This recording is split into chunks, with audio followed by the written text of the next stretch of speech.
To start, let's import the Pandas and the sentiment intensifier analyzer from this library and declare our variable analyzer with the sentiment intensifier analyzer method.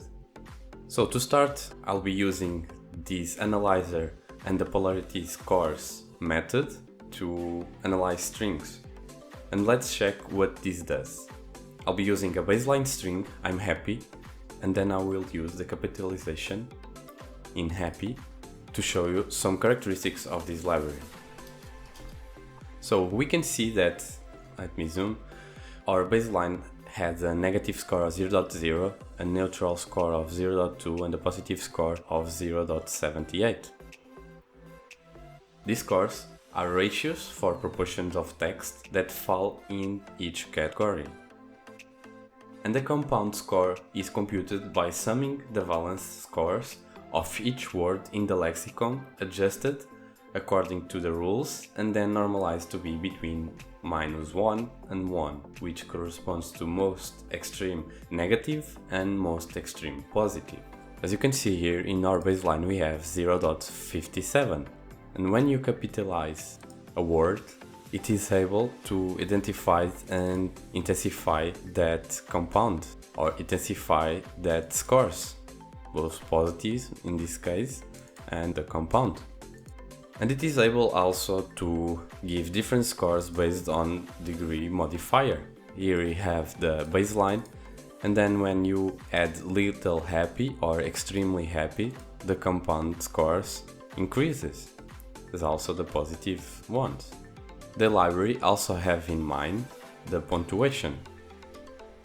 As you can see, the punctuation intensifies also our scores from 0.61 to 0.67. And it also analyzes the conjunctions. In this case, for example, I'm sad has a compound score of minus 0.47. But when we say that I'm sad, but I liked it, you feel two things here. It is able to identify two emotions, and the compound score is not negative anymore, but it's a little bit positive. And then we have the emotions expressed with emojis or emoticons. In this case, when you say that you are happy but you have a sad face, so your compound score is 0.64. But as you increase your emotion using other emojis, your compound score keeps rising. And the same is true with emoticons. And here I only have one way to retrieve the compound score, but you are free to use the other scores. Okay, let's go to the next phase of this video and implement the sentiment analysis on our dataset. So to do that, we have an important thing, which is assign a value to our compound. So here we are categorizing our compound value. We'll define a function that will receive as input the text, and then we'll use the same that we use above. We'll call the analyzer polarity scores method, and then we'll use the string, and then we'll only retrieve the compound score here. Next, we categorize our compound score into sentiments, where bigger than 0.05 is a positive sentiment, smaller than minus 0.05 is a negative sentiment, everything else is 0. And you are free to change these thresholds as you rather prefer.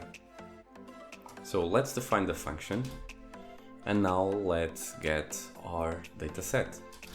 You are free to go to the previous videos and do the web scraping and pre-processing the data that you retrieve from the website. But if you already did it, you should already have the dataset. You are also free to go to the GitHub repository and download this dataset. Okay, the dataset is this one. So we have the date, the rating and the review. And what we are doing here is taking the review. So we are getting the column review, and we will apply our function for each line in our column review. And with that, we'll be creating a new column sentiment. Okay, so let's do it.